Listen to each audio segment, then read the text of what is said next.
काली कुल और श्री कुल का रहस्य।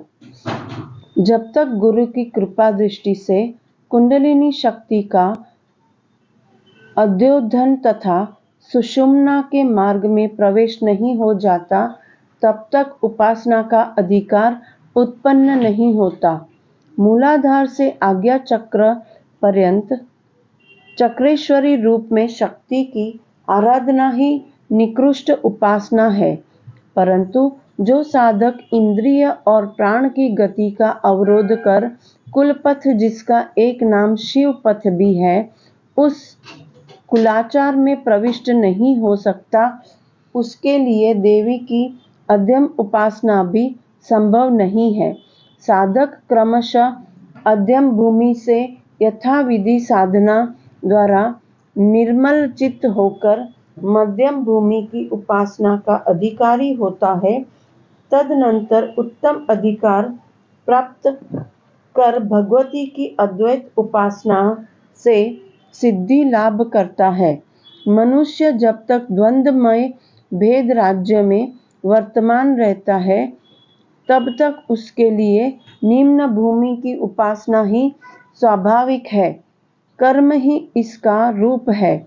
मूलाधार से सहस्त्रदल कमल पर्यंत आवरण देवतादि सहित समग्र देवी चक्र की उपासना ही कर्मात्मक अर्थात कर्मकांड अपरा पूजा है।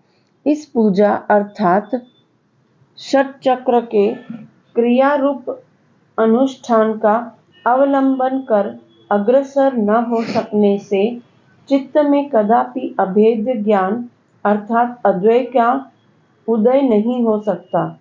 चाहे स्वयं के अद्वैती होने का दिखावा जितना भी कर लो, संभव नहीं। स्वयं भगवान शंकर अर्थात महादेव भी भगवती की अपरा पूजा किया करते हैं। यह आचार्यों का सिद्धांत है। इसीलिए ज्ञानी के लिए भी चक्र पूजा अर्थात स्वदेह चक्र और यंत्र रूप चक्र उपेक्षणीय नहीं है। साधक अपनी देह में विभिन्न प्रकार के गणेश, ग्रह, नक्षत्र, राशि, योगिनी, डाकिनी एवं पीठ आदि का विधि पूर्वक न्यास या स्थापन कर सकने पर केवल इसी के प्रभाव से साक्षात परमेश्वर शिव तुल्य अवस्था प्राप्त कर सकते हैं। जो साधक नित्य ही स्वदेह अपने शरीर में विभिन्न देवताओं का गुरु क्रम से न्यास करने की विधि सीख लिया है, उस साधक के सामर्थ्य की अपरा पूजा के प्रभाव से अधिकार बल बढ़ चला जाता है और वह साधक अद्वैत उपासना का अधिकारी हो जाता है।